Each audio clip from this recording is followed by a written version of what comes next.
Live from the Allied Gymnasium on the campus of Nevada Union High School. Touchdown Productions, celebrating our 16th year of local high school sports television, is proud to present the CIF Sac-Joaquin Section Division I Basketball Playoffs, presented by Farmers Insurance.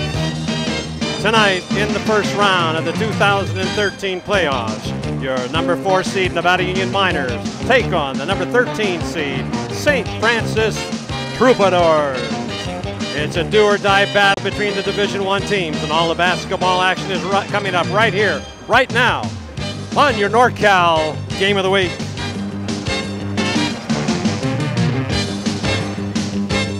What a difference a day makes in the foothills.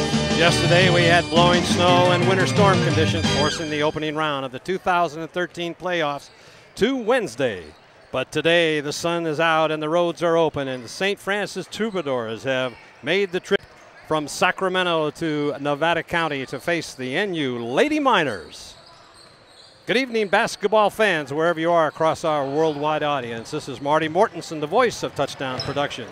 Joining me tonight is color analyst Steve Sitter, and our producer and director in the Commander 2 is Gilbert M. Dominguez, and of course, the rest of the Touchdown Production sports team of Gerald Davenport and Kimmer Burgess are here, and we are all in place for tonight's first playoff game. Steve, because of the snowstorm that we had last night, they had to move it to tonight, and we've got less than, each team has got less than 24 hours to prepare for their second round game.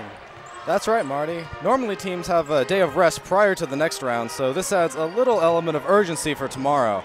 Additionally, St. Francis may be the most dangerous 13 seed in the tournament. There have been no upsets in the Division I game so far, and normally a 13 seed is not going to beat a 4 seed. But stranger things have happened, and the Lady Miners have to be sure to bring their A game, especially in the first quarter, where they have been a little slow out of the blocks, as we saw against Roseville. So with both teams out on the floor, we'll remind you that you're watching tonight's game on all of our telecasts on the Game of the Week, on YouTube channel and on NCTV, Comcast 11, Suddenlink Channel 16, and ACTV Channel 20 in Auburn. We've got the player introductions, the national anthem, and the tip-off all coming up straight ahead, so stay with us. It's Nevada Union Lady Miners taking on the St. Francis Troubadours, coming up next on the Touchdown Production Sports Network. The Beam Center joins forces with Admiral Electric to offer you electrical services for your home. In the foothills, your power can go out at any time and be out for days.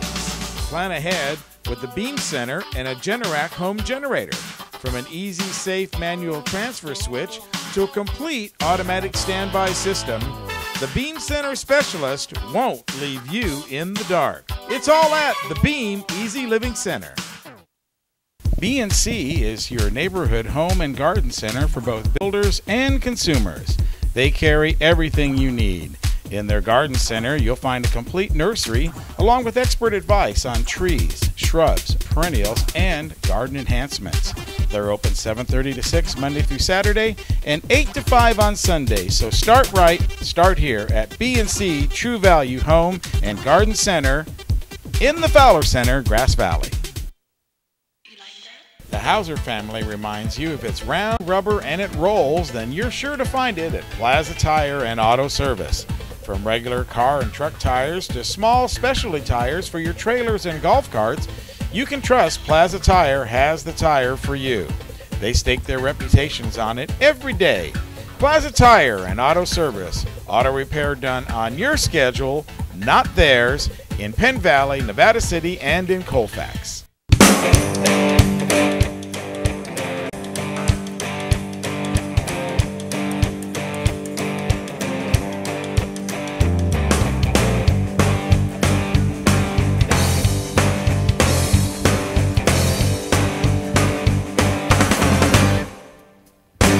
Be sure to join us each week right here on NCTV Channel 11 at 6:30 to 7:30, and of course on our YouTube channel, The Food and Farm Show. And of course brought to you by Touchdown Productions. the Foothills leader in sports television. This is Gil Dominguez saying thanks a lot for tuning in tonight. And be sure to stay with us after the game as we present the Touchdown Productions Player of the Game Award, created by Stuckey Engravers. Once again, the Touchdown Productions staff will select the best player of tonight's game and award them with a plaque created by Stuckey's. It's the Touchdown Productions Player of the Game Award coming up right after this exciting sports telecast, right here on your NorCal Game of the Week. Guys, back up to you.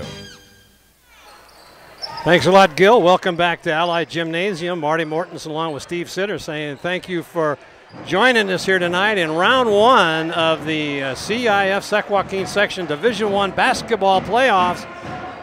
And Steve, what kind of game we're going to have in store tonight? Oh, we're going to have a very high-scoring game. I feel Nevada Union's offense just has been shining all season. St. Francis has proven that they can give up points. They're not scoring very many. Their pride is on their defense, but I really think Nevada Union's offense is going to try and break them hard, break them early, and try and force them to start scrambling, and that's going to be their strength all through the game. What about the difference in height between each team?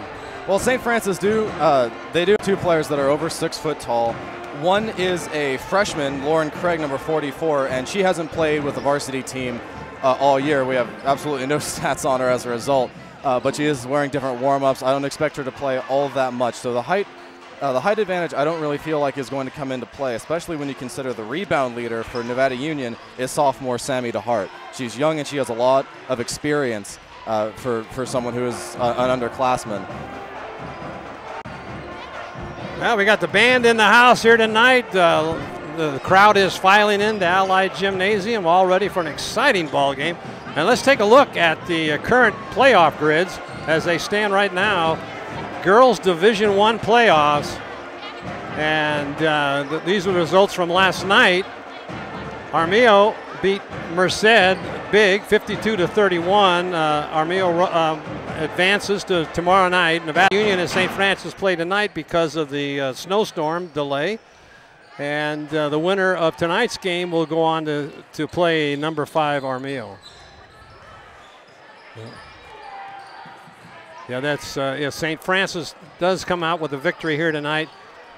They will move to Armijo. If not, Nevada Union being the number 4 seed, they win. They'll have a home game tomorrow night. Go ahead, tell us about the girls' Division III. Yeah, well, we have Placer here with a big win over Rosemont, 51-30. Placer, the number 4 seed, of course, favored to win that game.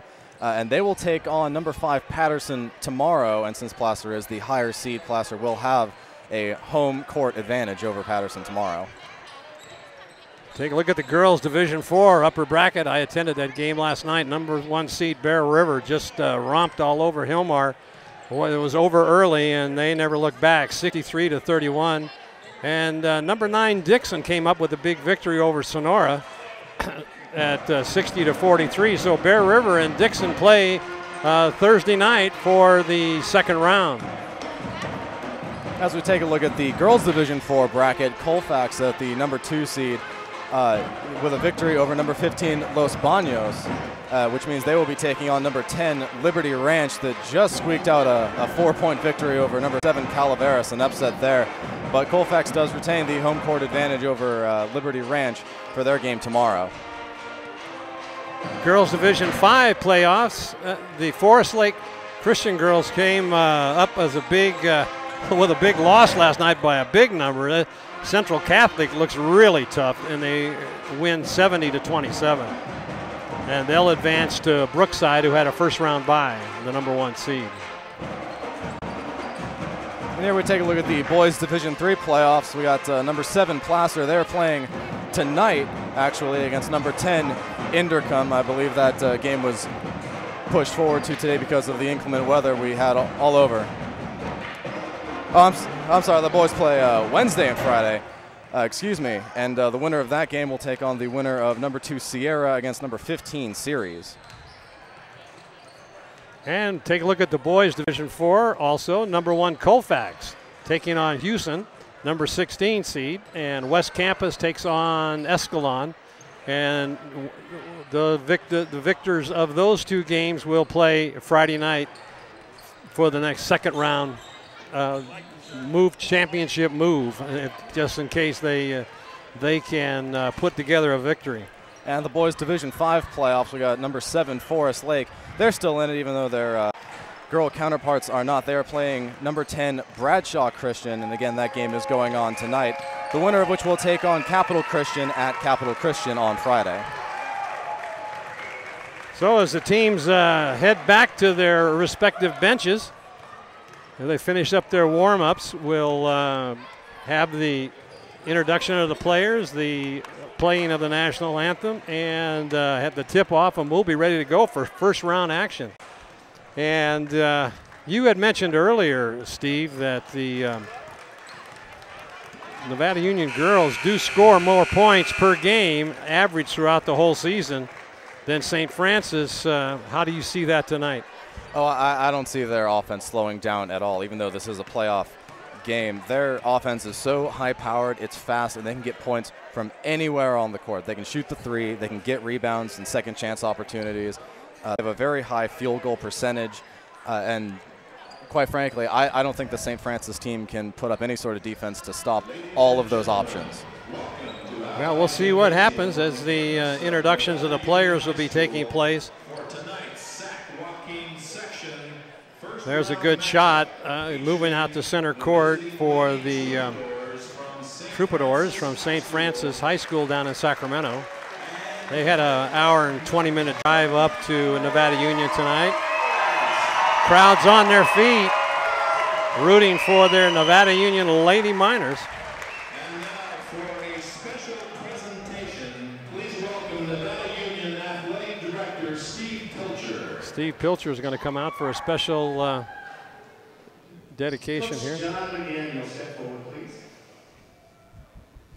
I'd like to present Nevada Union High School with the 2012-2013 Sierra Foothill League Championship. All right, the Lady Miners with the SFL Championship pennant. They'll be able to hang it up in the school, along with all their other trophies and banners. That's the first SFL title in school history. So we'll pause right now for the playing of our national anthem, and we'll be right back for the player introductions.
All right, excitement in the house here at Allied Gymnasium as both teams about ready for the introduction, and we'll have the tip-off and ready to go in this first round playoff action.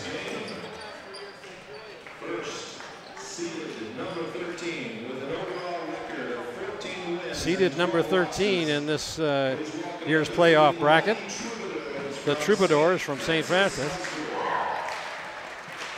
There's a good shot of the starting players.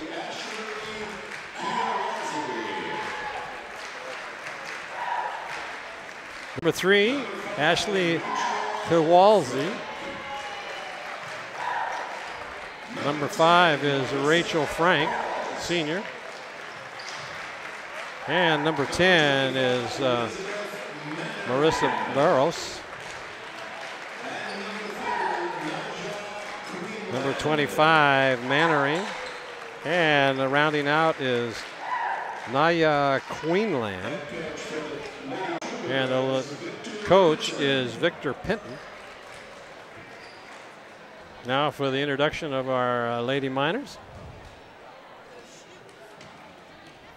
And now seeded number 4 with an overall record of 21 wins and 4 losses. Introducing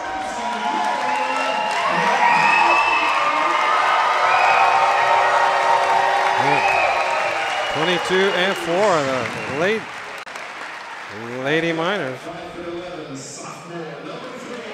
John McDaniel in 6 years of coaching. Number 3, Sammy DeHart.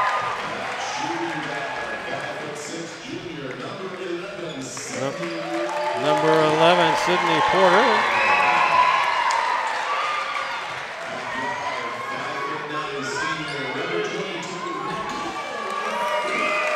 Lyerly.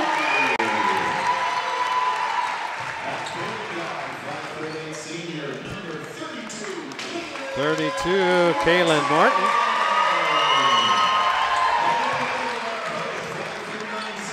5'9" senior, number 44, Orlana. And coach for the Lady Miners in his 6th season, John McDaniel. In his 6th season, as I mentioned earlier, and what a season it was, Steve.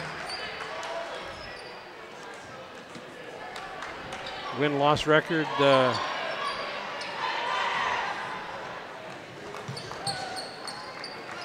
Yeah, Nevada Union came up with their first SFL title in any of the sport competition, being in that league, and that's quite an accomplishment.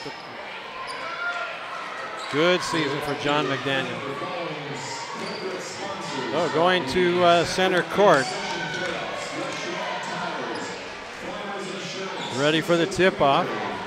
So here we go, Steve. Are you ready? Oh, I am absolutely ready for this. Okay, here we go.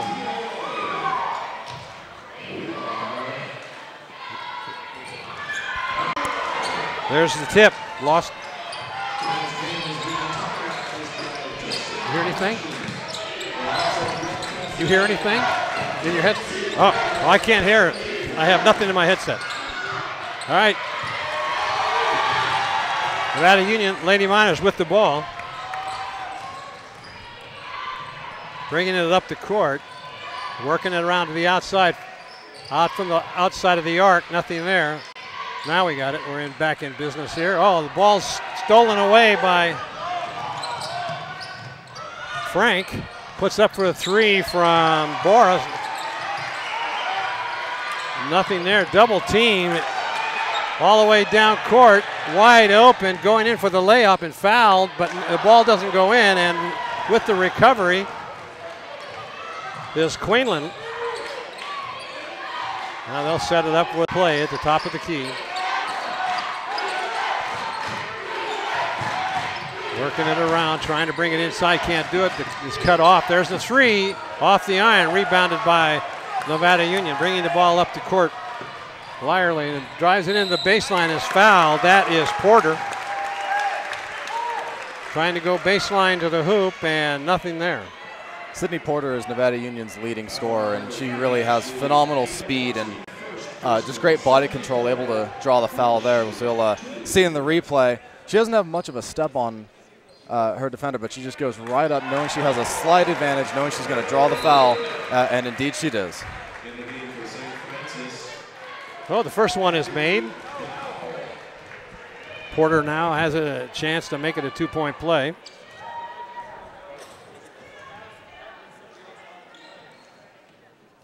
Next one is up and good. So 2-0 here early on for the Lady Miners. Full court press here. They don't break it. Now they get it down low, baseline, put it back up. She's fouled, but no call. Bringing the ball up the court now for the Troubadours. Down low in the paint, nothing there. They recover though. Now they'll set up a play. They'll slow it down.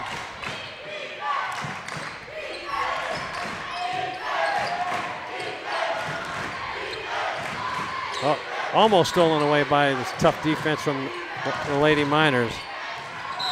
And now they're going to call a foul. Oh, they're going to call a travel call. I think that's a good call there.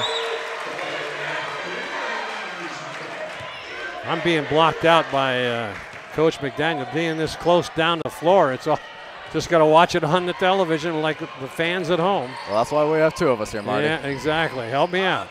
All right. Lady Miners on the attack, setting up for the three. Doesn't take it. Drives baseline, puts it in, right? Nobody there on top of her. That was Nicole Lyerly.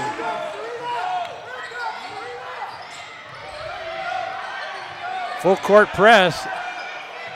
They get it down court. They got 2-on-1, but a good defensive play in there by the Lady Miners.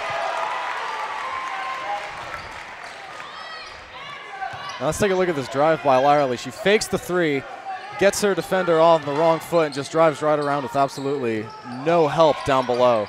Just a nice, easy layup on Lyerly. Oh, there's a shot off the glass. Looked like that was.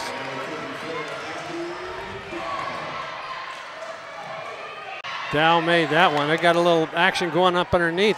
There's a nice put in there at the inside the paint by Martin. A great screen away from the ball set that one up.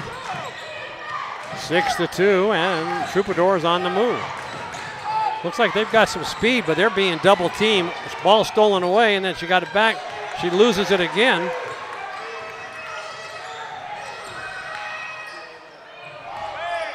Tough defense by the Lady Miners. Trying to work down something low, nothing there.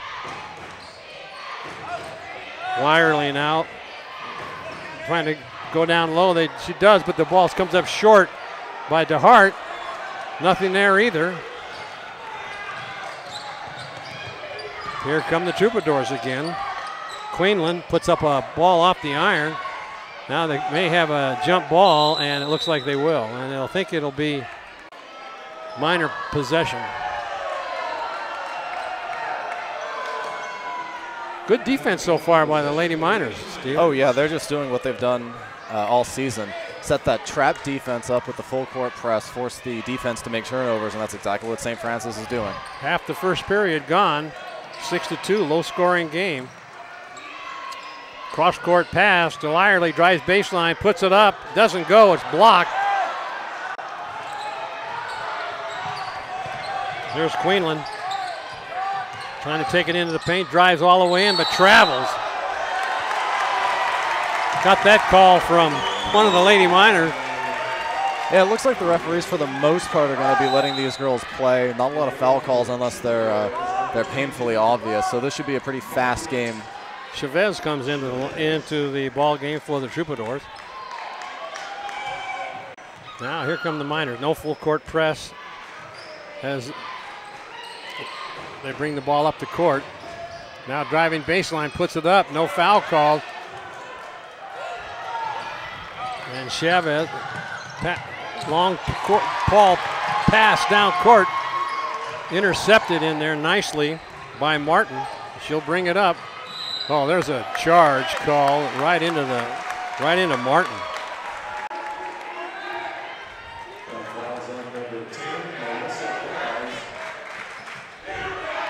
Boris with the foul.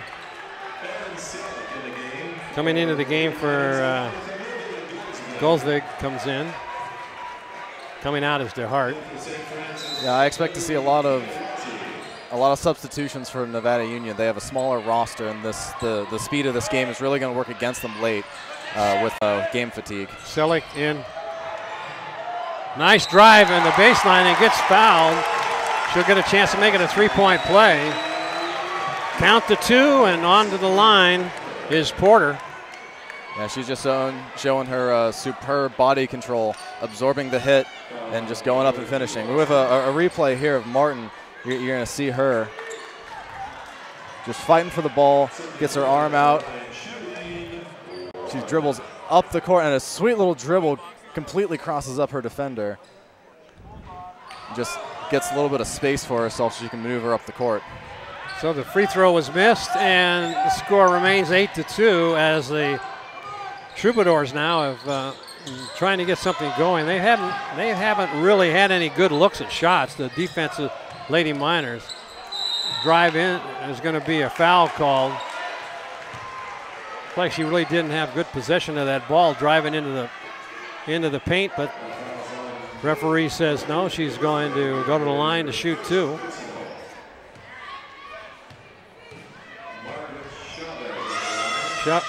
Chavez makes the first one. Here's a replay here. She gets her defender up in the air, drives around off the dribble. She gets a little crossed up with her own defender.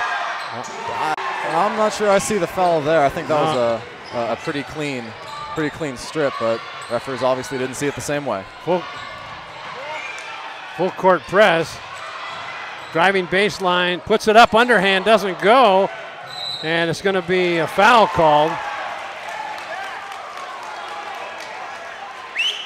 That was called on Porter. Oh, I take that back. It was on 15. Goldsvig. Yeah, that's her second foul this quarter. 2:49 left, and bad pass down court. So a turnover. So Goldsvig comes out and just came in and picked up 2 fouls. Now a full court press here. Breakaway by Porter and couldn't get the ball down court. So bringing up the ball now. Good ball handling there is Peterson. Moving it around, coming out forward is Orlando.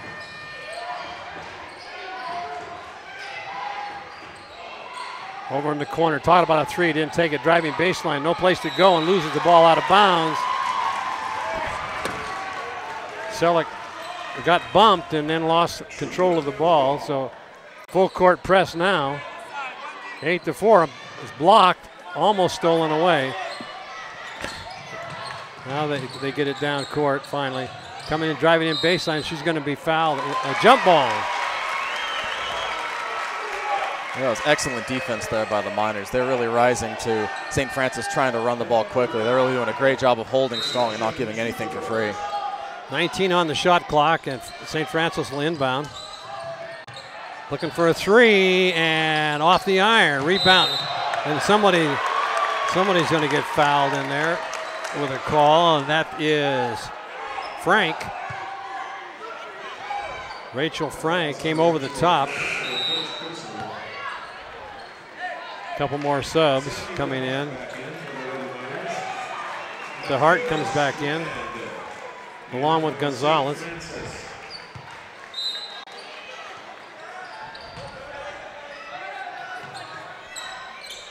Full court press once again, bringing the ball up to court.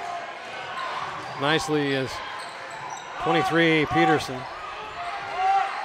Trying to set a play up, but very aggressive defense in there by St. Francis. Trying to get it down low, they do. Turnaround jumper off the iron, doesn't go. Rebounded in there by Chavez. Now they'll set up a play at the top of the key. 1:32 left to go in this first period. Defensive struggle, the ball is blocked, no foul called.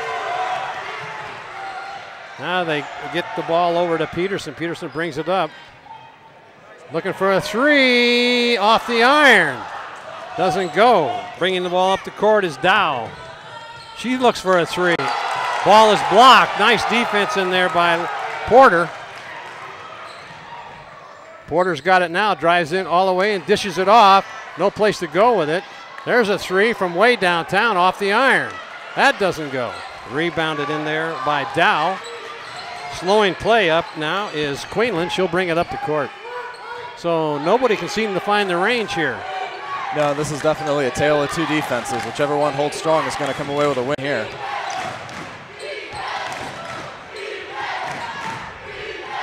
Moving the ball, trying to get it inside, can't do it. Looking around, 6 on the shot clock. Counting it down, stolen away, breakaway. Here comes Porter. She must have thought there was less time on the clock. I believe she thought the countdown for the shot clock was the countdown for the actual clock. She looked there. Okay, I was wondering what happened. There's a shot put in there. Breakaway. Answer right back. Count it for the foul, as that was Chavez. Margaret Chavez came over and fouled Porter. 8-6 now. Have a chance to make it a 10-6. Let's take a look at the replay here. Yeah, she sees the fast break opportunity. Looks like St. Francis is napping a little bit. Sydney looks like she has an easy layup, but there's a hard foul. Clearly going for the ball, so not technical or anything, right. but it definitely saved a quick 2 points. Well, she makes the first one.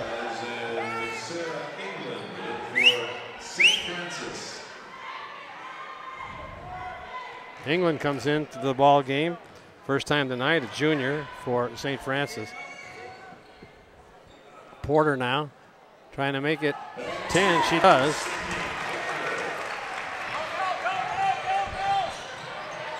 Six seconds, full court press.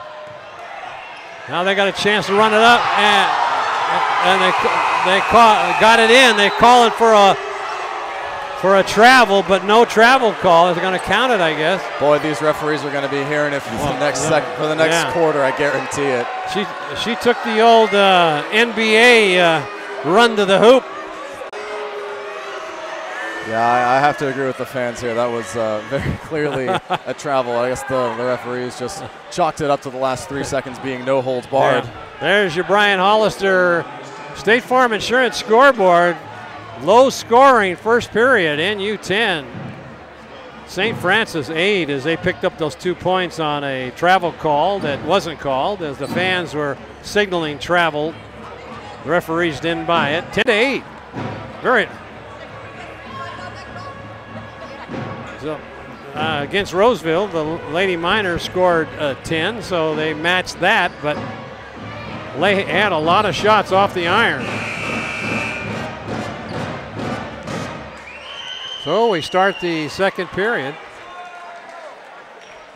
St. Francis with 5 team fouls, Nevada Union with 2. That could be a difference as we get to the end of this first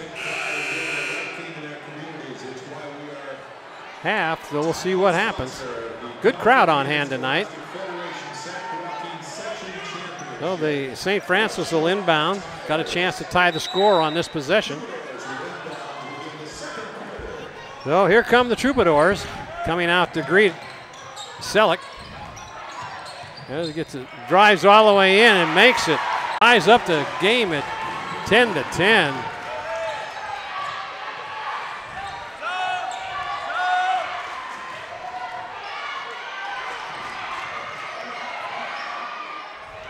Miners working that ball around top of the key. Thought about a three, didn't take it. There's a three from way downtown, off the iron again. And there's a coming over the top foul. That'll be foul number 6 on the team side for St. Francis. The next one, they'll go to the line for 1-1 early on in this second period. Lady Miners inbound. Inbounding will be Selleck. Long pass, no place to go with it, so dishes it back out, top of the key. Selleck now looking to set something up, gets it back, down low in the paint, puts it up, and it rolls on in there. That was DeHart.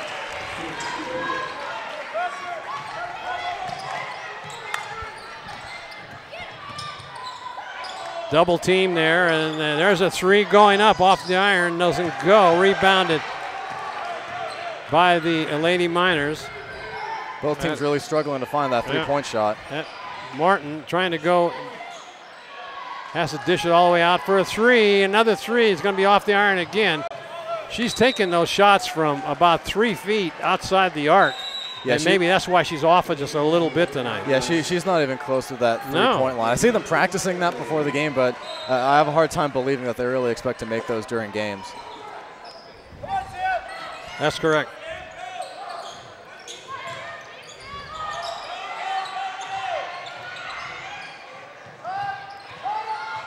Over in the corner now, there's a shot going up off the iron, doesn't go, but she's going to be fouled.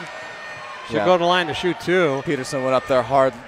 She was smelling the block there, but she came just a second too late and got a big handful of Marissa Boris's arm. So Boris will go to the line. 6:30 left to go in this first half. Low-scoring game. 12-11 now as she makes the first one. Coming into the game is Mannering. She's a senior, 6 foot tall. Can't miss her. She's got those orange shoes. The next one is up and good. Here come your Lady Miners. Martin gets it back, top of the key, being double teamed in there. Whoop. Thought about it, didn't take it. They're leaving it open. They get it back to her again. Doesn't take it now. It's 15 on the shot clock. In the paint, back out. There's a three-pointer, and in and out. Heartbreak, but put back. That didn't go, but she's fouled. That was O'Brien underneath that basket. She'll go to the line to shoot 2. Melanie O'Brien, she's a junior, 5'11". Here's a replay of that was a great shot fake by Peterson. She employed that about 3 times. Shot goes up, looks in, rims around a bit, hops out, right to O'Brien. O'Brien goes up, tries to go right back with it, and just gets hammered. Yeah, she does. It's bad enough when you get hammered by one opposing player, but 2. So she missed the first, and she'll try to make this one here. Left-handed, bounce around and in. So O'Brien comes out, going back into the game.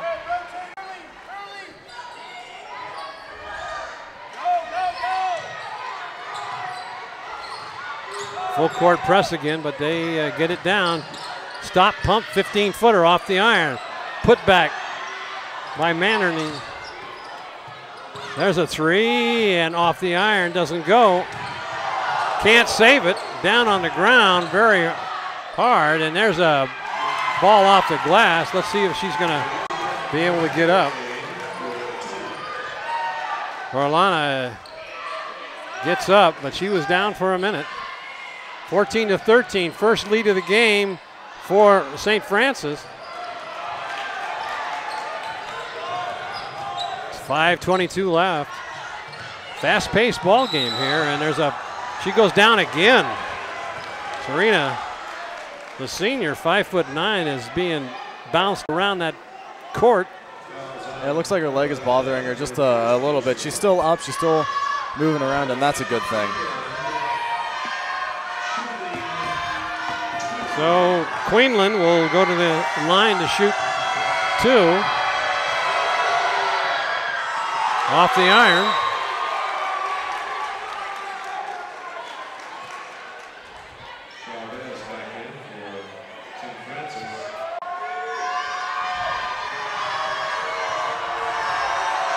Crowd is making it tough on her here. Nice touch there, she does. 15-13, a 2-point lead for St. Francis, who clawed their way back here. Yeah, it would be a big mistake to underestimate this St. Francis defense. There's a 3. Emma Peterson hit that one from downtown. Oh, was it Lyre? I thought it was. Was that Lyerly? I believe that was Lyerly, Oh, yes. okay. And she's going to get called for a blocking foul, as we're saying her name. Yeah, Lyerly made that 3-pointer. I get blocked out here, and it's hard to. Sometimes it's hard to see, but I'll do the best I can here. That's why there's 2 of us, Marty. Yeah, I'm glad you're helping me out here. Okay, inbounding now. Get it down low in the paint. Puts it up off the glass. Doesn't go. Good defense by the Lady Miners.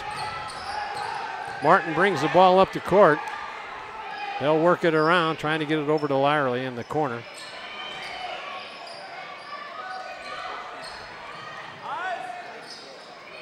Nothing down low. Have to bring it back out top of the key, work it around.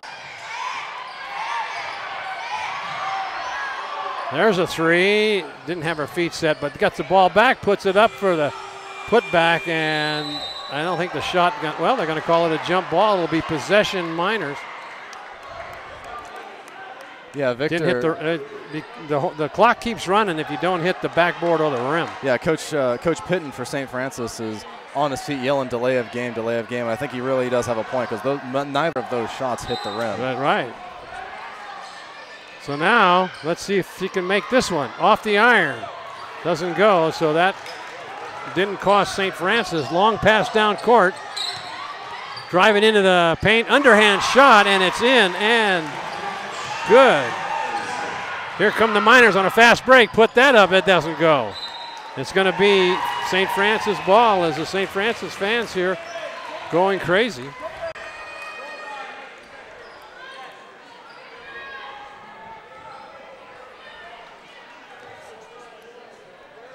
(17-16) your score. Full court press put on here by the Lady Miners with 3:51 left. Once again, another low-scoring ball game. Here come the Troubadours. Crowd calling for defense. Working it around, no place to go. Baseline, tries to put it up, and it does. What a hard to defend against that, Steve. Oh, she double dribbled. Yep, she tried to pass it, saw nobody open, and then double dribbled it. There's your second quarter score now. 3-point lead, the largest lead of the game for the Troubadours. Nevada Union is definitely feeling the pressure right now. They're trying to force baskets and not really working with what got them this far.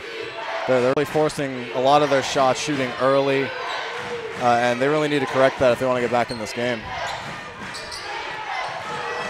Queenland thought about a three, brings it in about 12 feet, hits it. Timeout's going to be called by the Pitton, the coach for St. Francis. His team is on a roll right now, 5-point lead. St. Francis's offense has been doing a lot better with ball handling. They were turning the ball over a lot in the first quarter. They really settled down, slowed the game down, and let their defense work. And once St. Francis's defense started working, their offense came together. They stopped trying to force everything, and that's why they're looking at a 5-point lead right now. Yeah, what it looked like at the start of this game when St. Francis couldn't hit anything. And it looked like Lady Miners were going to, but then they went cold, and now all of a sudden they're trailing by 5 points. There's your Brian Hollister State Farm Insurance scoreboard. Look at it, 13-6 in this second period, and it's a 5-point lead by the Troubadours. Here come the Lady Miners. Martin will bring it up. Gets it on over to Porter. Now they work it around down low, drive, left-handed shot doesn't go. Rebounded in there by Queenland. Drives it in, moves it around, goes baseline, stepped out of bounds it looked like. Yes, she did. That's what I thought. I did see that one. Good camera work on that because I couldn't have seen it any other way. John McDaniel is very animated, walking up and down in front of us. Yes. Try this. Let's take a look at this replay. Queenland is really not, she's never looking to pass, and she definitely steps on the line right there as she goes on to pass. Maybe trying to do a bit too much there. Good camera work there. Cross-court pass to Lyerly. No place to go with it. Out the top, 231, down low. Turnaround jumper, and hits it.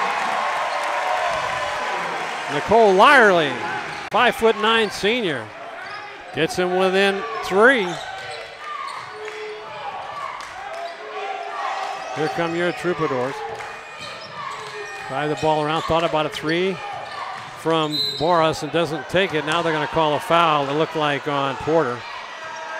Yeah, she tripped over 2 Miners, so you can take your pick there. That's Porter's first foul.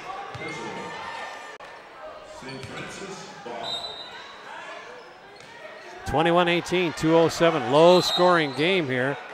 Now, it must have been an offensive foul someplace along the way. Yeah, boy, that's got to be a heartbreaker. Yeah, they're going to call that on Chavez.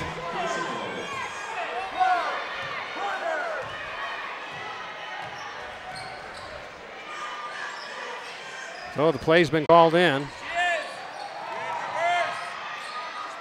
Hey, move it around top of the key here. Try to go into the paint, nothing there. Good defense. Steps back for three, and she hits it. Lyerly for three.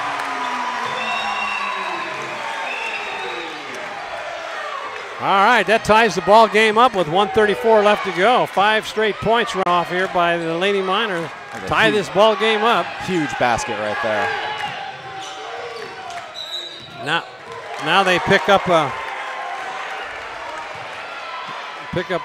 well, I don't know what the call was. Let's see what he said. I believe he's going to call a moving screen. Oh, moving screen? Yep. Right. Illegal screen on Beverly Kelwazi.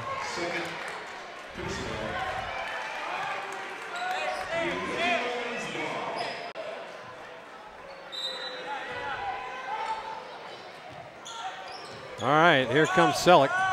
1:20 left, tie score. There goes Lyerly, puts it up off the glass. That doesn't go. Queenland with the rebound. They got 2-on-2. Dishes it off, puts it up off the glass. She's fouled, count it. And she'll go to the line and make it a 3-point play. Good dish off by Queenland to Frank. Frank will go to the line and try to make it a 3-point play. Queenland is easily St. Francis' most dangerous player. Let's take a look at this. She drives. She's already shown her ability to go up with layups. Just a nice over-the-shoulder dish to the open player, and yeah, there was a hard foul there.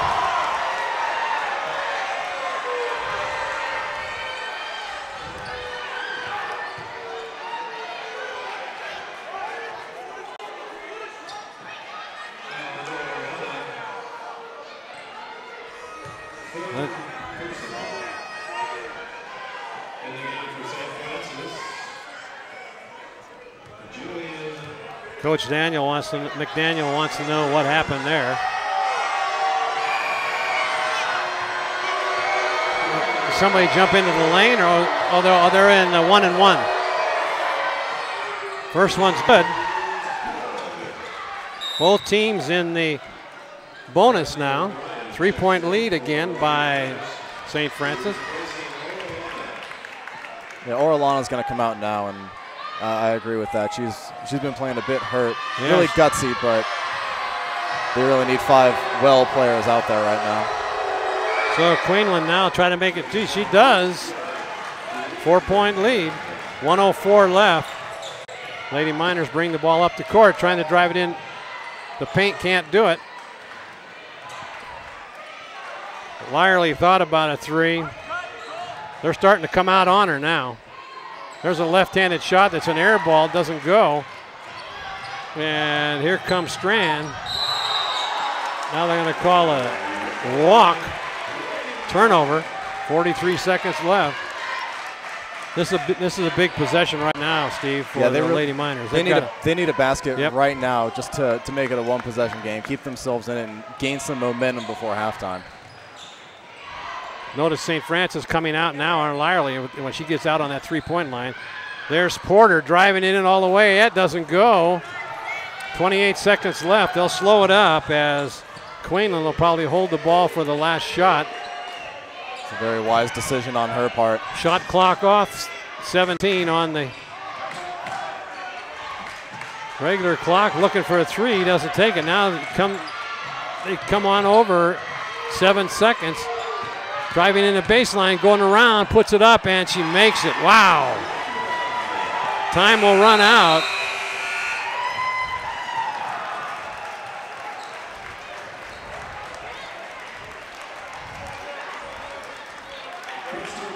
Man, who would have thought that at the way this game started? St. Francis made a lot of adjustments.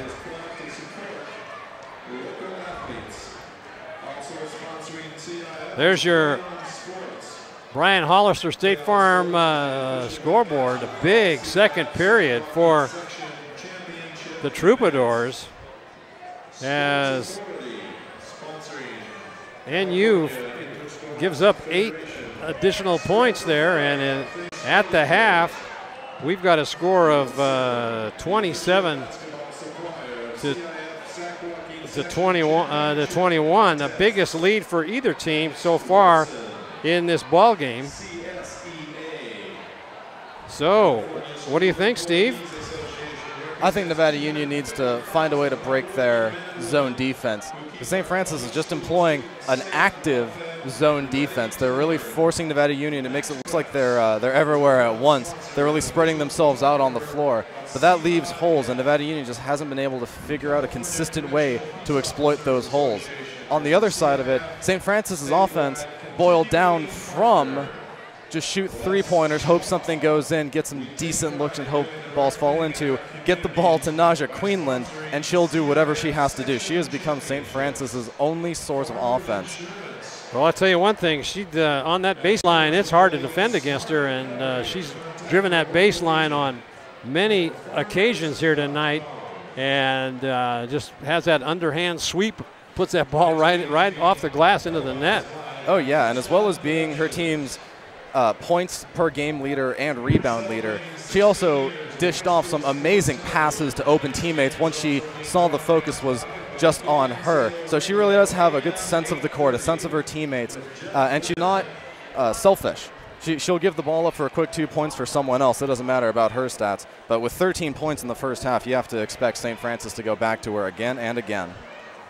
Yeah, as the Brian Hollister State Farm Insurance scoreboard points out, right on our screen, we have a 27-21 halftime lead by the Lady Troubadours, as a large contingency from Sacramento has come up to Nevada Union tonight, and they're sitting behind their squad over there, and they're rooting them on, all dressed in red, and they're getting some some excellent play. Started out a little slow. They couldn't get a basket in, but now they're starting to turn it up, and we're here at halftime with a 27-21. Well, let's take a look at this replay here for St. Francis. This is just their style of play. That's Queenland dishing the ball off.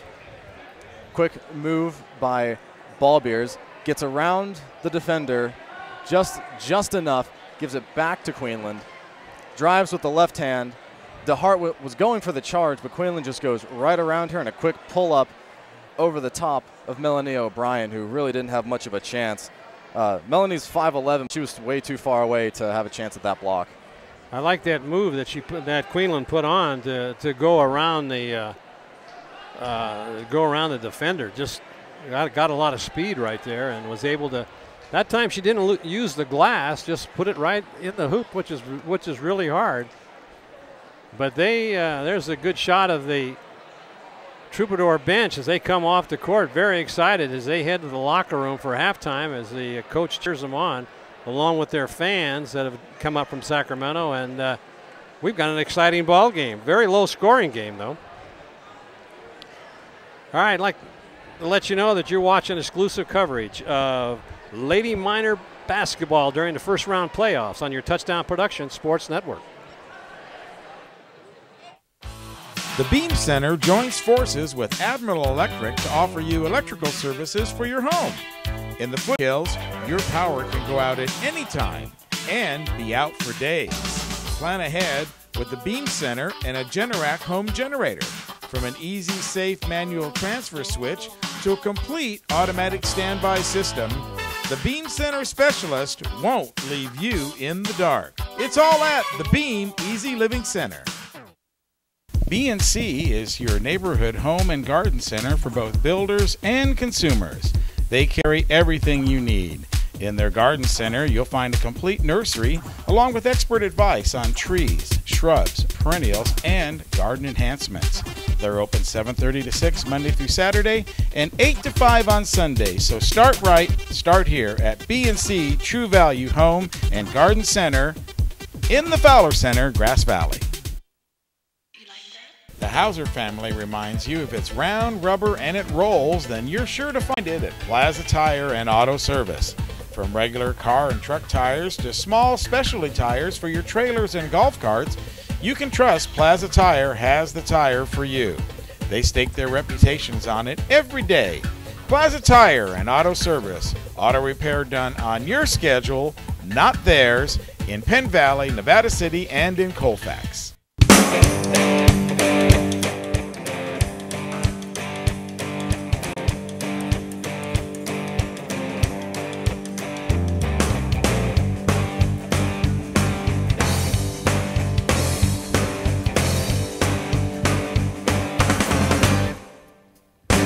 Be sure to join us each week right here on NCTV Channel 11 at 6:30 to 7:30, and of course on our YouTube channel, The Food and Farm Show. And of course brought to you by Touchdown Productions, the Foothills leader in sports television. This is Gil Dominguez saying thanks a lot for tuning in tonight. And be sure to stay with us after the game as we present the Touchdown Productions Player of the Game Award, created by Stuckey Engravers.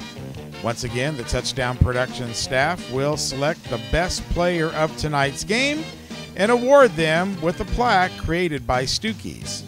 It's the Touchdown Productions Player of the Game Award coming up right after this exciting sports telecast, right here on your NorCal Game of the Week. Guys, back up to you. Thanks a lot, Gil. Welcome back to Allied Gymnasium as we just about conclude halftime. The Lady Miners back on the court. Marty Mortensen along with Steve Sitter saying thank you for joining us here tonight at the exciting first-round playoff and action. And let's take a Steve, why don't you bring us up to date on some of the stats here? Well, St. Francis, their offense is centered around Naja Quinlan, number 30. She has 13 points just in the first half. So their strategy is going to keep going back to her. She has a height, strength, and speed advantage on just about every Nevada Union defender. So they really have to work on double teaming her, keeping her contained so she can't dribble around and find some way to get to the basket. On the other side of it, Nevada Union, they have two top scorers. Nicole Lyerly has 10 and Sydney Porter has 6, with scoring coming from just three other players. They really need to find a way to spread the points around. All of them are able to score, and they really need to find a way to get Emma Peterson to score. She shot a lot of three-pointers in that first half, and all told for three-pointers, Nevada Union was 2 for 11, both of which were made by Nicole Lyerly. That three-pointer is where Emma Peterson gets pretty much all of her points, and all she needs to do is make 2 or 3, and Nevada Union's right back in this game. Well, as far as three-pointers are concerned, St. Francis going 0 for 4. So they weren't faring too much better from beyond the arc, but they found an ultimate solution, getting the ball to their big, strong center, their big, strong forward, and just pounding the ball right in the lane. Also, Nevada Union's defense kind of slipped up a little bit in that second quarter. In the first quarter, they managed to force St. Francis to commit 7 turnovers, and that really fueled their offense. In the second quarter, they only gave up 4. And that kind of stalled them a bit, coupled with the fact that they couldn't really score from anywhere else. They tried a lot of different maneuvers, spread the ball around, a lot of quick passing, tried driving, but really nothing was working. And that's a testament to St. Francis. Their defense also resulted in them getting 20 rebounds in the first half, compared to Nevada Union's 9. So that strength under the basket is really helping St. Francis out. It's preventing the Lady Miners from getting second, third chance opportunities, and it's also fueling their offense. Moving the ball quick off of rebounds, trying to catch Nevada Union sleeping. And that's really what is the difference in this game right now. Well, very good analysis there, Steve, as all I got to say is good job. I don't think you and I are watching the same game because I never saw all that. I must have missed something along the way. No, very good. And I think it may be this second half may be a battle of attrition here, because if St. Francis has been shuttling in more and more players, they may have a little bit more depth than the Lady Miners, because the Lady Miners have been shuffling in players, but not as often, or as the first string players are not getting the rest that St. Francis is getting. No, and frankly, I'm shocked by that. St. Francis has 20 players on their roster, and only one of which is a freshman that was brought up for these playoffs. Nevada Union has 15 on their roster, but they pulled up 3 underclassmen. So really, it's Nevada Union only has 12 varsity-level experienced players, and St. Francis has 19. And late in the game, that could prove to be a huge disadvantage for Nevada Union. Well, it looked like during the first part of that second period, it looked like the Lady Miners had an advantage in the bonus, in the bonus, but they couldn't take advantage of it. Okay, the winner of tonight's game moves on to play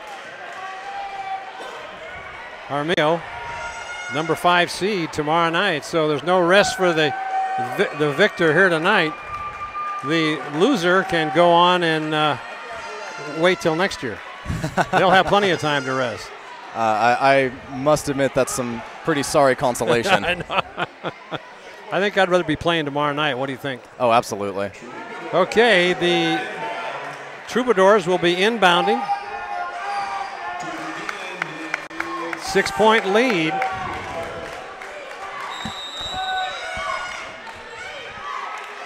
So let's see how the defense will hold up here for the Lady Miners. First period, very good defense. Now a reach-in foul right away as Kaylin Martin reaches in, and she's going to charge with a foul. So very quickly, 8 seconds off the clock, and she's got a foul. That's her first one. First team foul here in the second half. Guarding very closely, and they move the ball around now. Down low. Doesn't go, but St. Francis saves it. There's a nice block. But now coming up with it, well, there's going to be a foul call. It's going to be a travel. As Mannering was trying to take the ball to the hoop, got tripped up with her feet. Those big orange shoes that she's wearing got tripped up, and she traveled. Yeah, big and tall Mannering might be, but graceful is not in this 6-foot senior's repertoire. So now, Maddie on the attack. That's off the iron. That doesn't go. They save it. There's another three. Up and off the iron again. Recovered in there by the Troubadours. They'll bring it up the court.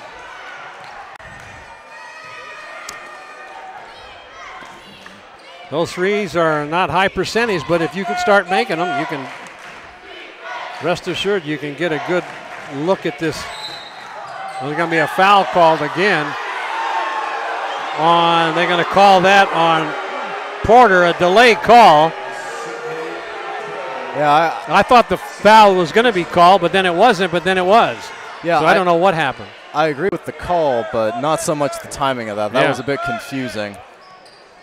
Now they work it down. Oh, there's a travel, and she's fouled on the way to the hoop, but no call. That was out of bounds by the Lady Miners. Didn't you think she took an extra step there? It looked like it. It looked like maybe even a jump ball, because I think one of the Miners had their hand on it. So Lyerly intercepts that pass, and now the Lady Miners on the attack, working around the court. They're trying to get it up. They try to get one down to the. Well, let's take a look at this replay, and let's count the steps here that Queenland takes. She comes up with it. There's the jump. I don't know. That's pretty close. It definitely looked like she got fouled too, but I guess the referees were both blinking. So here comes Lyerly up, top of the key. No place to go with it. Now she'll look for a three, up, and it's going to be off target, off the iron, but Lady Miners save it. Another three going to go up, and it hits it. That's Martin.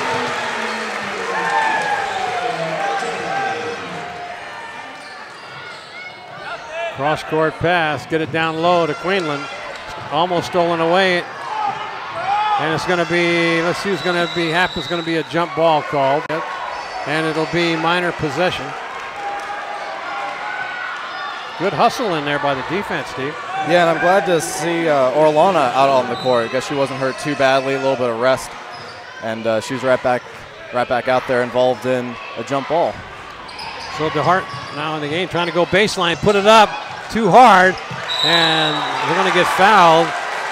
Orlana just got into the game, and now she's fouled. She'll go to the line to shoot two. Here's that. Watch this. Yeah, the ball's loose, kind of kicked around. Looks like it's in the Miners' possession, but no one's giving up. Maybe even a trip there against St. Francis. Ball still rolling around. Everyone diving for it. Looks like a scrum in there, and Orlana right there tying it up with Queenland. First one up and off the iron, bounces off and no good.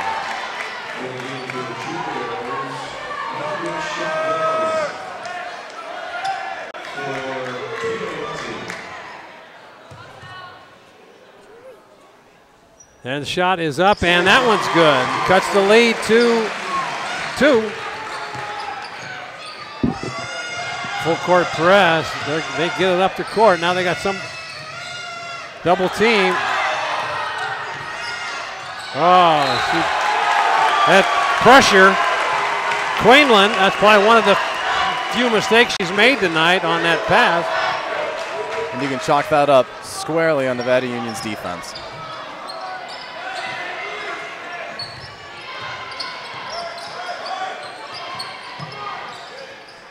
Now they working, trying to get it down low to Porter. Porter couldn't do anything with it, but there's a shot up and in, and it goes in.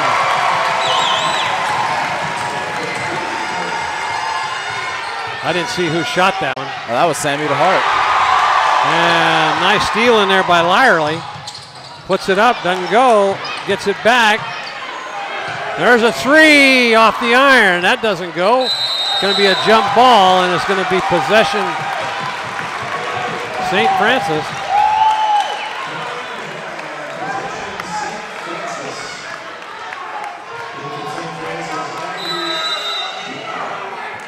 I guess John McDaniel had a nice talk with his team in the locker room. They've come out here with a really focused with some high intensity going on here now, but they've tied the score at 27-27. Yeah, their defense definitely came out of the locker room strong. They've already forced 4 turnovers in this quarter from St. Francis, and they're getting back in the rebounds 4-1 in favor of Nevada Union in this quarter. There's your Brian Hollister State Farm Insurance scoreboard showing the NU Miners with a 6-0 run over St. Francis here at the start of this third period with 4:54 left to go. 27-27, they've made up the deficit. And let's see if they can hold that momentum as the Troubadours will be inbounding.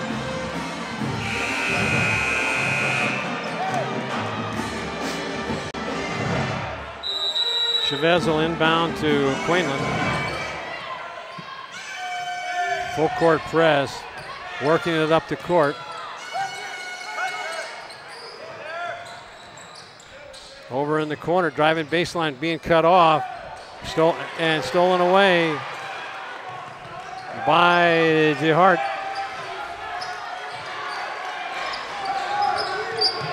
Lady Miners, very cool here. There's a shot going up and she hits it.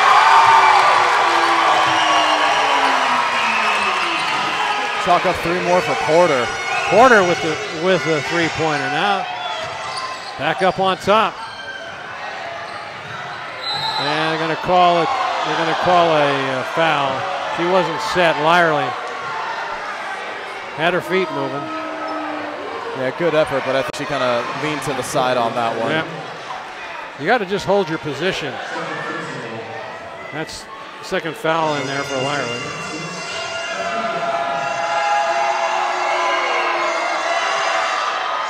In and out. Dow now gets a shot at another one.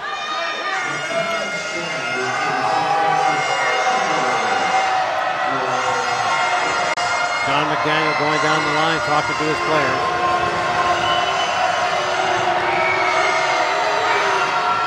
That one's no good. Rebounded. St. Francis gets it back. They save it. Some errant passing going on here. Put it down low, a cross-court pass. Now driving baseline, no place to go, but then they get it put up. Nice give and go there. They had to work a lot harder to get those 2 points than just the free throws. Exactly right. They're going to call a foul. Going down on the floor is Porter. That foul was called on England. So the Lady Miners will inbound.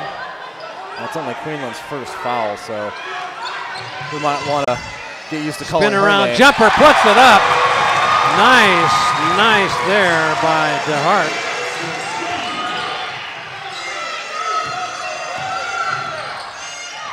Oh man, almost a travel call. They save it. And they're going to call a foul as she was, no, travel they're going to call. I think that's the right call too. So a turnover. 3:27 left to go. Miners up by 3. Got a chance to make it 5. It's like they've gone away from the three-point shooting here now, trying to work the ball inside, Steve. Yeah, going 2 for 6 this quarter isn't the best start.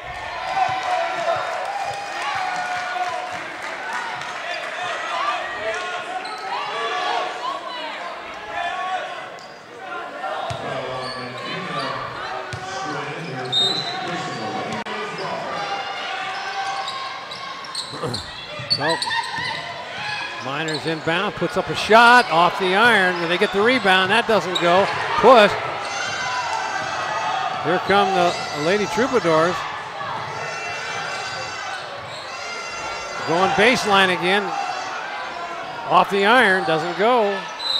It's going to be a jump ball, and it'll be possession Miners. That was a good job by Nevada Union to cut off Queenland, but she has the ability to stop and start. So after they cut her off, she tries to cut back right into the lane, and she almost gets away with it. And the ball rolled around and out.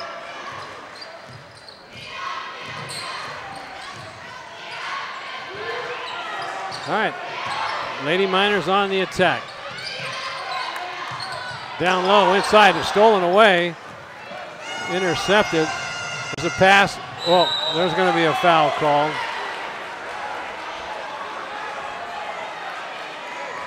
She'll go to the line to shoot 2. Let's see who's on. Olana. Yeah, let's take a look at her throwing the ball away. She's looking to pass to the cutting Porter, but the ball just goes right to Margaret Chavez. They're running up the court, and there's Orlana going hard, playing the ball, draws the foul. What can you do? That's her 4th foul, too. You can't afford to lose here with a whole next period left to play.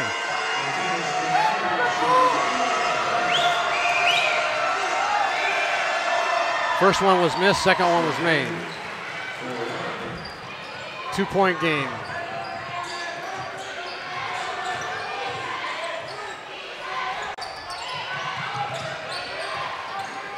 St. Francis steps up the pressure on defense.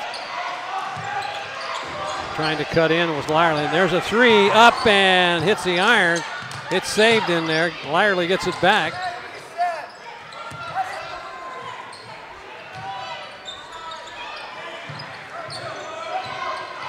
Well, they're working. Trying to get it down inside. They do. Left-handed shot doesn't go. Heartbreak. Had a good look at the basket, O'Brien did. Drives in, puts it up, and boy, what a move that was. Went around, right around three players. That was Queenland. Wow. Nevada Union has to find some way to stop her. She's their only offense. She's got some moves in there. Tie score again.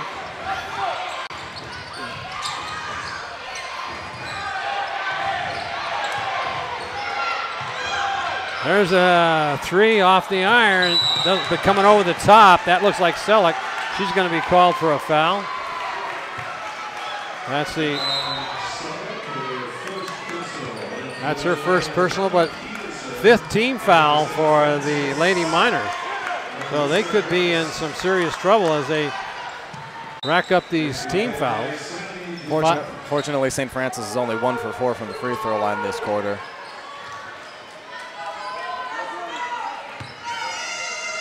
Inbound. Trying to get the ball back to Queenland. She's only a junior. Oh, it rolls off the rim. Here comes DeHart. Gets it over to Selleck. Oh, stepped out of bounds. Yep.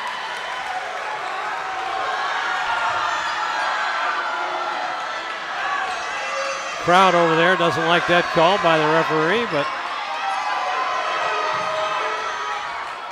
well, 59 seconds left to go.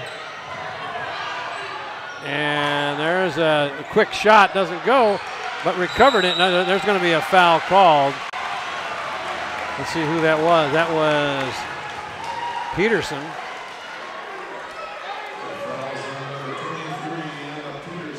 That'll be the sixth. That'll be their 16th foul. That's her second personal foul.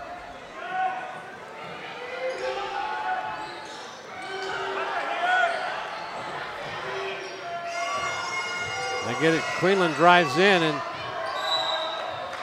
it's off. I don't know who hit it from the Lady Miners. Looked like completely missed, but we'll have to. Referee was standing right there, so. And for some reason, they'll have a new shot clock as well. Yeah.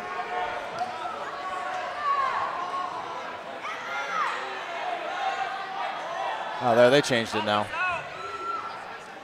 22 seconds left on the shot clock. Referee's on top of it. Get the ball down low, and they move it around top of the key now. Oh, off her knee, stolen away. O'Brien comes up with the ball. Here come the Miners. They save it. There's a three, up and off the iron. O'Brien tries to put it up, but it's going to be knocked out of bounds. And it'll be St. Francis ball. 20 seconds left, shot clock is off. 32-32. I'm not entirely sure how there wasn't a foul call there. Yeah, I don't even know that. Number 14 comes in the ball game for the first time. Balbiers. There's no shot clock here. You can expect them to just run it out and have the last shot of the quarter.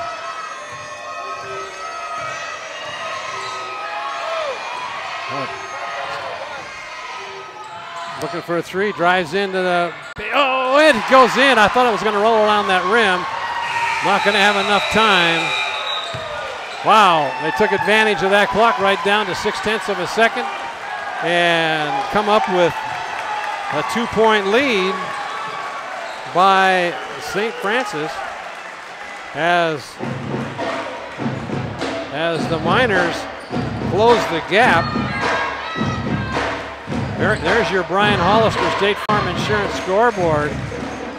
As Nevada Union on top, they've gone 10, 11, 11. That big second period by St. Francis is right now the difference in this ball game. Nevada Union has shut them down in the first and third periods. Well, we're going to go, Steve, into the fourth period here with 8 minutes left to go in this first round playoff. And it's going to be another struggle. Yeah, that it is. They did a very good job of controlling Queenland. She only scored 2 points that whole quarter, and that's very good. They forced turnovers. St. Francis committing 7 turnovers. That's 18 total. They got back in the rebounds, though. They had 6 rebounds. Nevada Union with 8, although that's still pretty good considering the size disadvantage. And St. Francis, no 3-point attempts. That is why they're not behind by more. They're getting very quality chances. Tomorrow night, the Lady Miners win. They'll be playing the Armio Indians. If they lose, then we'll be doing the Bear River Lady Bruins versus Dixon Rams in our playoff action. So let's see what happens here. Down low baseline. Oh, stolen away. Nice play in there by DeHart. It's going to go out of bounds, and it's going to be a Lady Miner ball.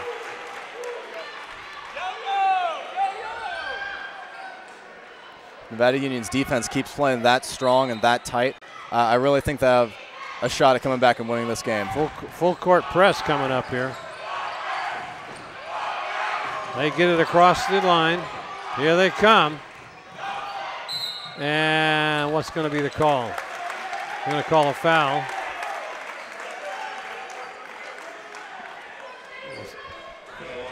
So she'll go to the line to shoot 2. Martin. First one up is good.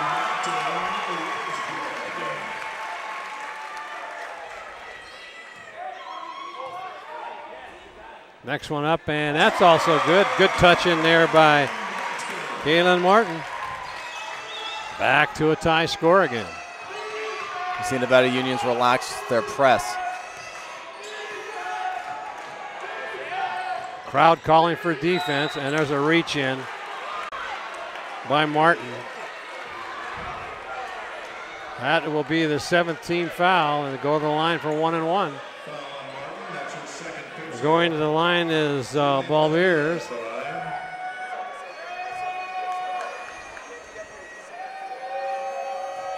1 and 1. Crowd on their feet, trying to rattle a shooter, and that one's good.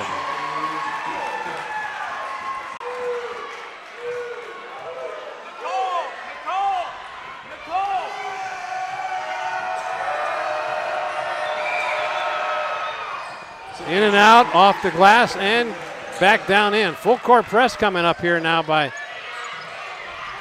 Troubadours.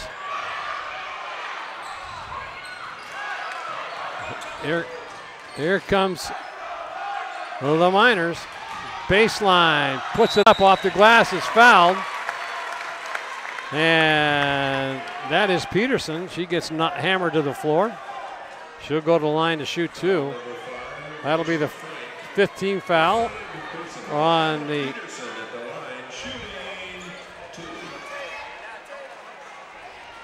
first one's good. 35-36, back and forth.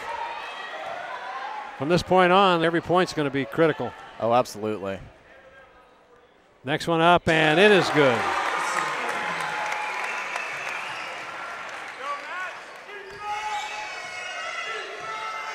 Well, they're putting it in Queenland's hands. She brings the ball up, trying to work down. Get over in the corner, thought about a 3, didn't take it. Trying to drive in, get double team, can't do it.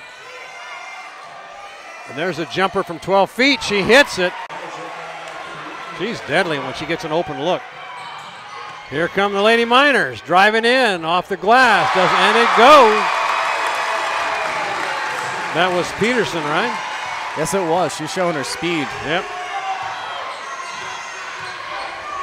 38-38. Hard-fought defensive game here.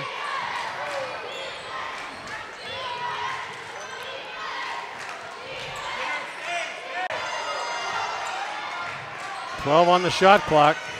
There she goes. Gets cut off. Now she's got to get it across for a 3. There's a 3. Off the iron. Save. Down low. She's fouled on the way to the hoop.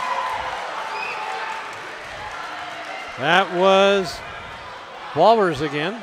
I'm not entirely sure how, when that ball got knocked almost out of bounds, how St. Francis didn't manage to get called for being out of bounds. Let's take a look at it. You can tell us. Yeah, okay, she has the ball right here, and she just does manage to get it out of her hand before she steps out of bounds. Going right up, and that was some pretty hard defense. Let's take a look. It comes down, gets knocked around, just manages to get that ball out of her hand. That was a nice great play there. Okay. Walvers misses the first one. And that one is in and out, doesn't go. Some fresh legs coming in here. Strand comes in for St. Francis. First time she's been in tonight.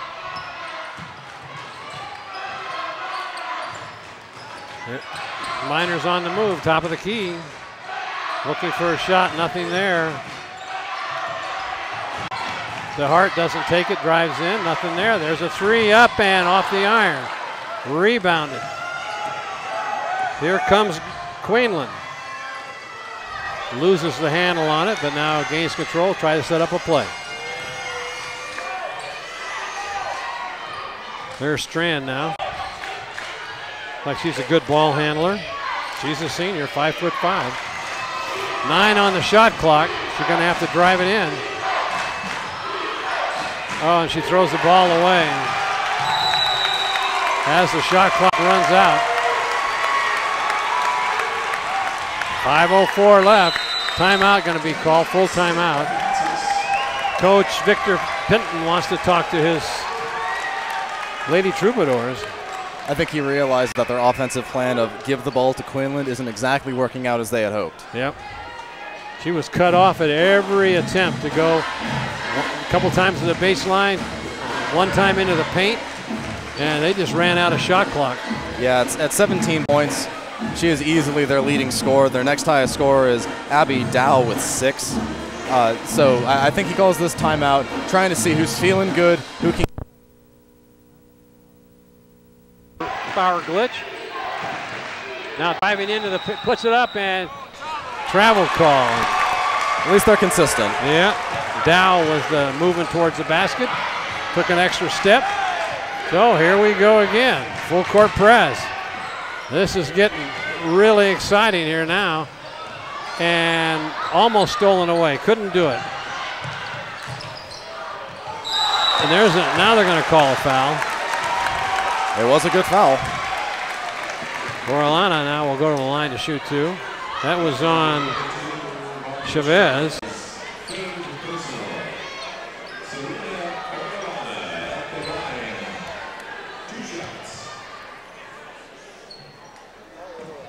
First one is good. Lady Miners back up by 1.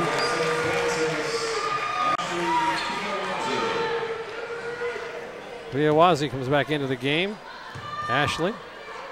She has a sister on the team, and that one doesn't go. 1 point game, 3:38 left.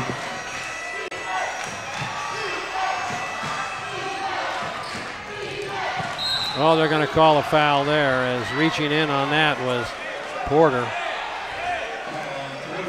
Blocks. Frank will go to the line to shoot 2.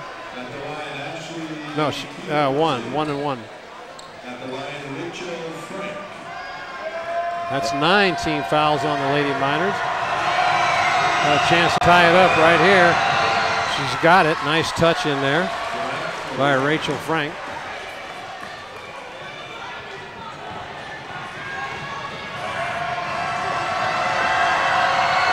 Next one is up off the iron, rebounded, and then it's going to be Lady Miner ball. Coming over the top was Dow, but no foul called. With every point so crucial, and with both teams in the bonus, you really have to be careful with these sharp defenses because they're both playing very tight, and that's going to result in a lot of very small foul calls. Reach-in fouls. And at this stage in the game, that can result in 2 quick points. Yep. So Peterson now being cut off, trying to take it in to the paint, can't do it, and it's almost stolen away. But here comes Martin, puts it up, rolls around, doesn't go, and there's going to be a foul call. It'll be a 1 and 1. Serena will go to the line to shoot 1 and 1. Serena's really getting in the mix, really making herself known with those rebounds. First one's no good. Chavez comes back into the ball game again. Also, Mannering comes in. Looks like she put a brace on her leg. Next one is up, and that's no good. Here come the troop. What was that? I didn't see what it was. It was a foul. They're going to call a charge. They're going to call a charge on Queenland. I didn't see it. I've noticed that she's been putting her off arm up, sometimes her elbow, in the face of her defender. I'm just going to assume that the referees finally got tired of seeing that. So the Lady Miners tie game again, 39 each. What a game this has been defensive. Oh, almost stolen away, and it is. Got breakaway, coast to coast, driving in, and knocked away. Nice defensive play. Oh, what a great play in there. I think that was that Porter? I think so, yeah. She was right in there.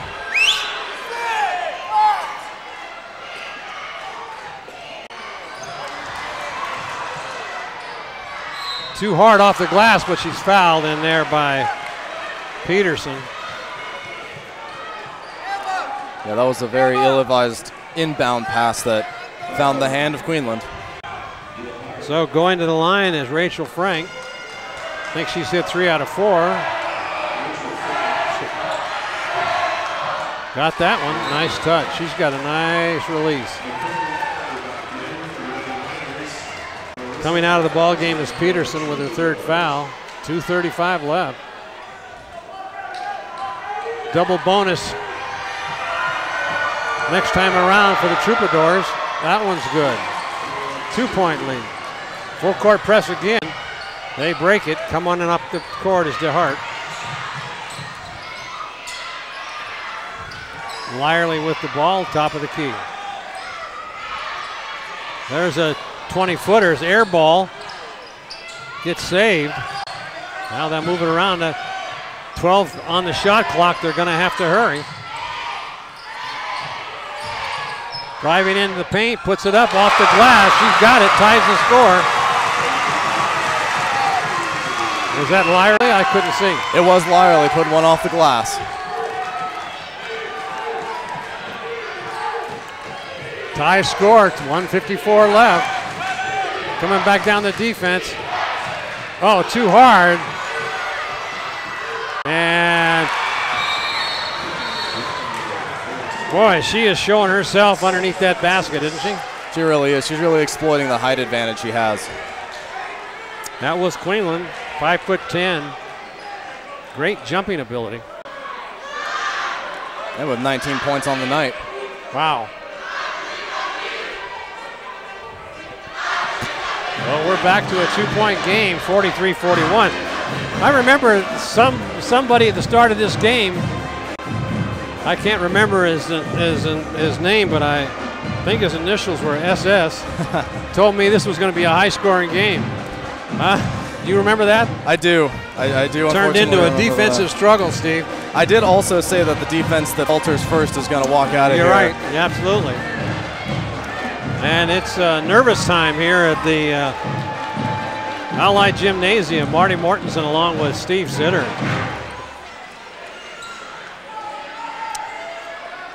And there's your Brian Hollister State Farm Insurance scoreboard, 9-9. Tied it up with 43-41 now in favor of the Troubadours. So Lady Miners will inbound, but it'll be another full court press.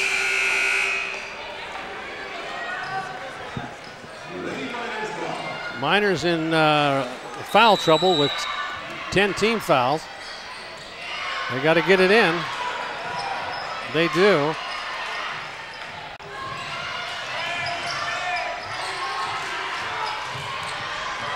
Nice backward, good, nice dish off with the, oh, no foul called. Now a foul's going to be called. Yeah, you can bet that one's going to be called. Yep.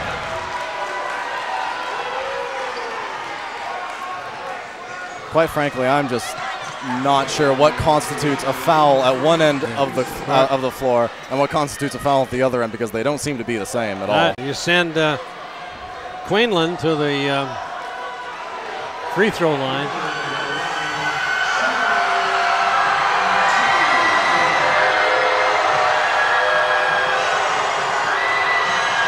Crowd, and she makes the first one. Now a timeout's going to be called by the Lady Miners. Is 44-41, a 3-point game. This next free throw could be critical. It could. With a minute 27, there's definitely still time, but putting your opponent in the double bonus this late and behind is a huge disadvantage. Right, it is. Well, when the Lady Miners got those 3 quick fouls in that third period, and that kind of set the stage for what was going to happen.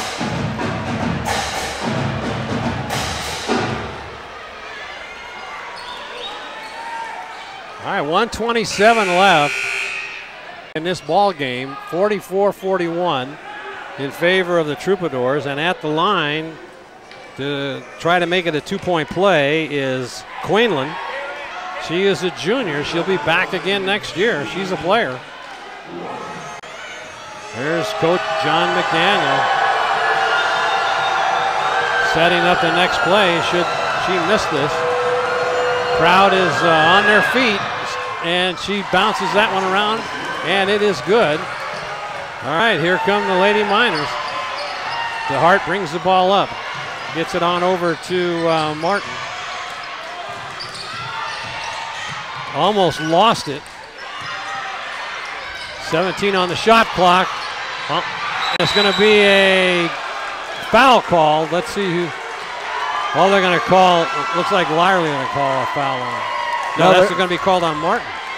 No, they're going to give a 1-and-1 here. Oh, she got fouled. Well, I guess they grabbed. Well, that'll help. The Lady Miner cause. Boy, for a minute there, I thought it was a foul the other way. Oh yeah, that would have been very bad. So how the Lady Miners doing on the free throws here this second half? Well, they're 5 for 7 right now. And they missed that one. That doesn't go. It was a 1-and-1. So here come. You can't foul them either because they go to the line to shoot too. Get it over in the corner, trying to look down low, moving it around, get it back out to Quinlan. 12 seconds on the shot clock.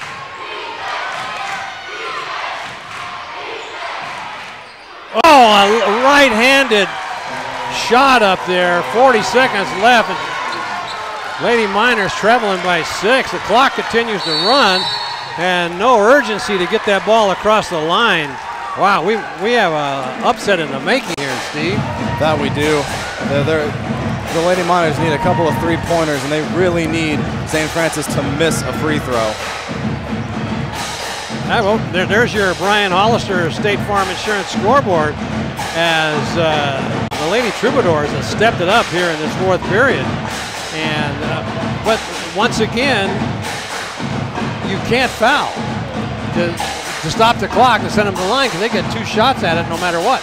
With 34 seconds, I feel like you have to, unless you get a three-pointer with more than 30 seconds on the clock, which isn't very likely. You have to foul and you have to make them miss. Yep, and let's see if they can set up a play for a three-pointer.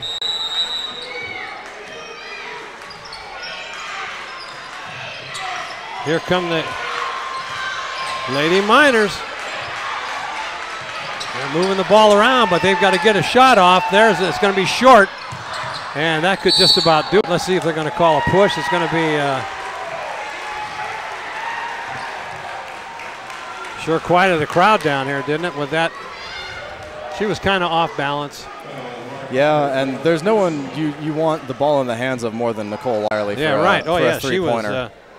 She was getting positioned in there to shoot it, but she looks like she's a little off balance and just kind of threw up a short one. This one is up and good. That's Chavez. That's a 7-point lead with 22.9 seconds left to go in the game. Yeah, that might just about do it. Yeah. And that one's off the glass. They try to bring it up quickly. They're going to have to get a three-pointer off. And driving in, dish and puts it up, doesn't go. 13 seconds, she'll go to the line. For Craig on that.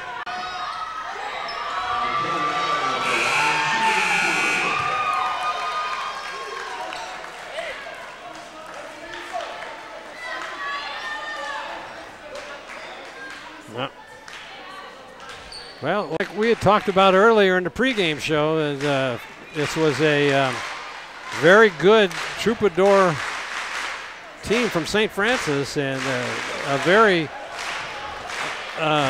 even though a 13 seed, this is a much better club than a 13 seed, I believe. Oh, absolutely. Their defense is top notch, and when they get the ball in the hands of Quinlan, their offense is equally formidable. So Lyerly will go to the line here, shoots the first one in and out. Just been a tough night at the free throw line for the Lady Miners.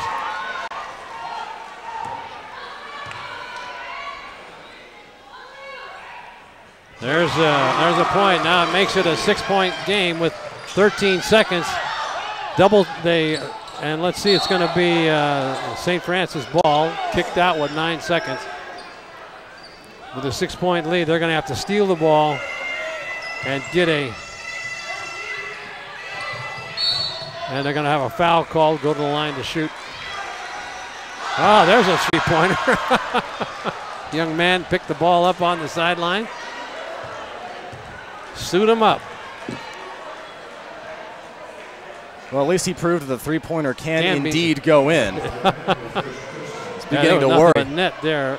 All right, with 8.4 seconds, we've got a 6-point lead. The crowd is starting to file out. It's been a great season for the Lady Miners, and that makes it a 7-point game.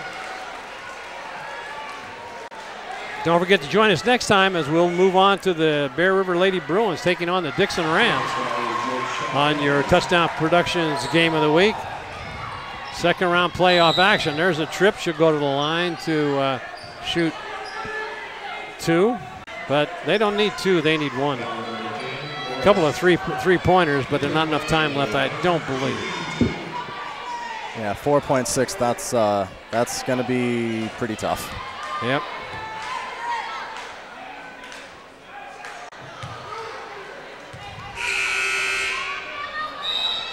All right, we've got substitutions coming in. Girls are downhearted here, but they had a great season, great run. In and out, that doesn't go. They'll run the clock out now. And that should do it. And it's over. Tough loss for the Lady Miners. St. Francis comes up big in that fourth period, beating the Lady Miners by 8 on their home court. As both teams go to center court to congratulate each other, the Troubadours will move on for face Armijo tomorrow night at Armijo's home court, so they've still got some work to do on the road. The Lady Miners are dejected a little bit, but they had a great season. It was just one of those nights where they played great defense.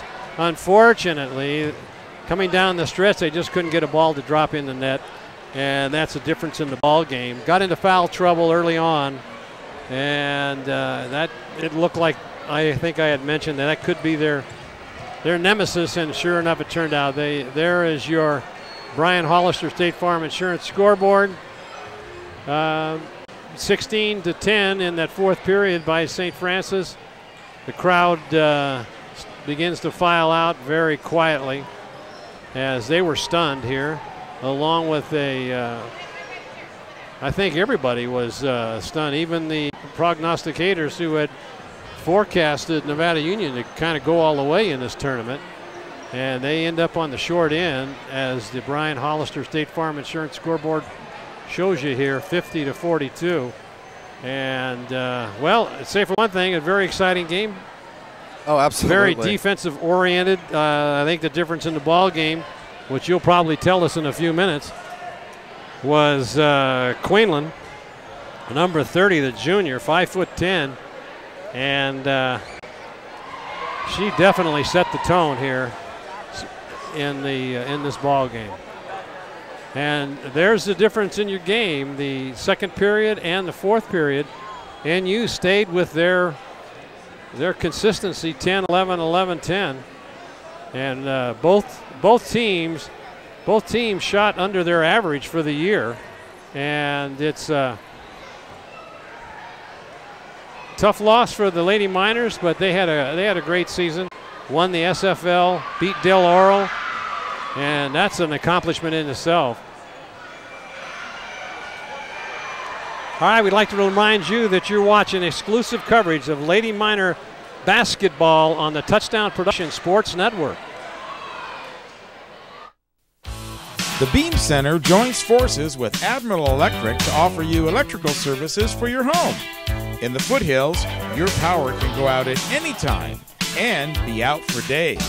Plan ahead with the Beam Center and a Generac home generator. From an easy, safe manual transfer switch to a complete automatic standby system, the Beam Center specialist won't leave you in the dark. It's all at the Beam Easy Living Center. B&C is your neighborhood home and garden center for both builders and consumers. They carry everything you need.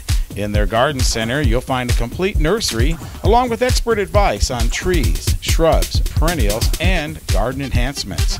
They're open 7:30 to 6 Monday through Saturday and 8 to 5 on Sunday. So start right, start here at B&C True Value Home and Garden Center in the Fowler Center, Grass Valley.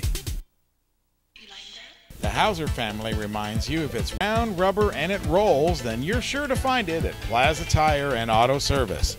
From regular car and truck tires to small specialty tires for your trailers and golf carts, you can trust Plaza Tire has the tire for you. They stake their reputations on it every day.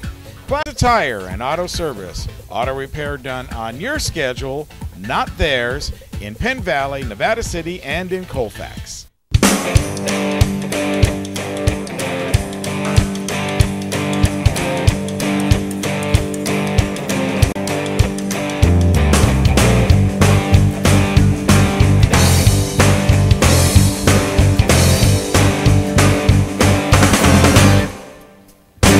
Be sure to join us each week right here on NCTV Channel 11 at 6:30 to 7:30, and of course on our YouTube channel, The Food and Farm Show. Back to Allied Gymnasium, a tough loss here for the Lady Miners as they come up short on the scoreboard. Very well played game defensively. Offense was a little sparse from both teams, but Steve, why don't you bring us up to date on the stats, and we'll see exactly how right we were. Well, to NU's credit, it's really hard to critique a game like that because everything was going right except for the points. They were getting great shots, great looks, consistent looks, and they just weren't falling. They were 4 for 24 from beyond the three-point line, and generally, if you're going to shoot 17% from beyond the three-point line, you're going to stop before you shoot 24 of them. Exactly. And that was just really hard. They went 2 for 13 in the second half alone. And that really was indicative of their entire offense.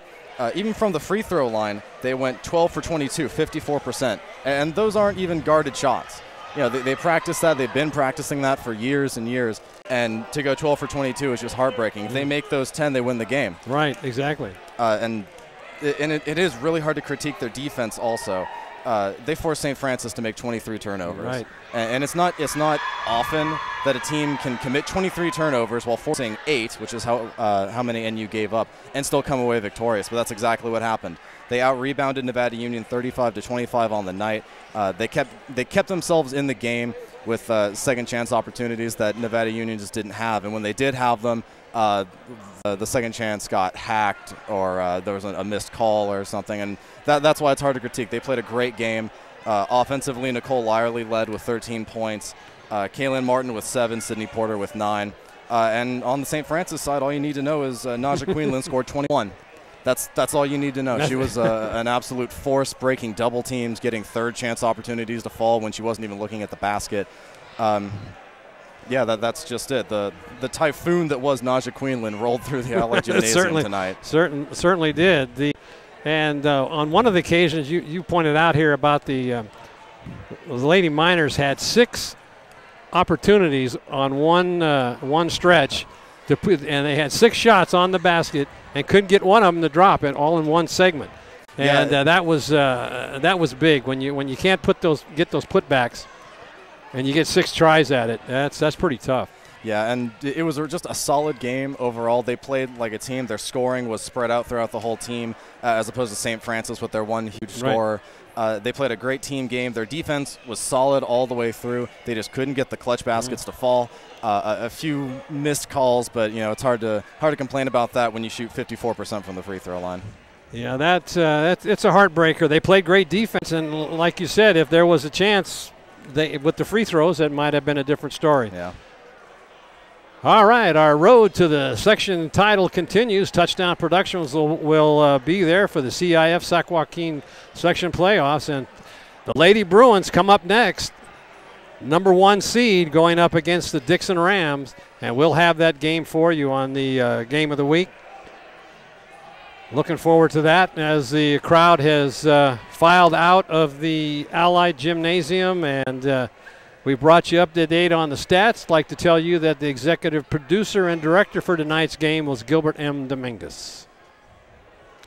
Camera operators, Gerald Davenport and Kimmer Burgess. Some great shots in there by you two tonight.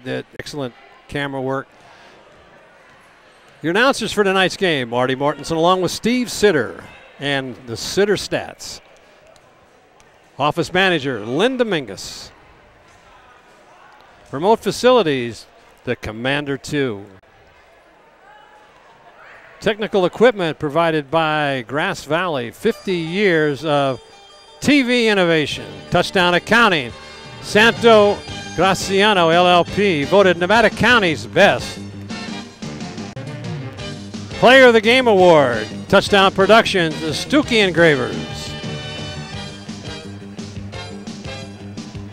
Scoreboard sponsor tonight, Brian Hollister, State Farm Insurance. Commander Maintenance provided by Plaza Tire and Auto Service. All right. Supporting sponsors, and we'd like to point out you got over 1,500 broadcasts. Look for us on the Touchdown Productions Game of the Week. For Gil Dominguez, Steve Sitter, Marty Mortensen saying good night, everybody. We'll see you next time on your NorCal Game of the Week.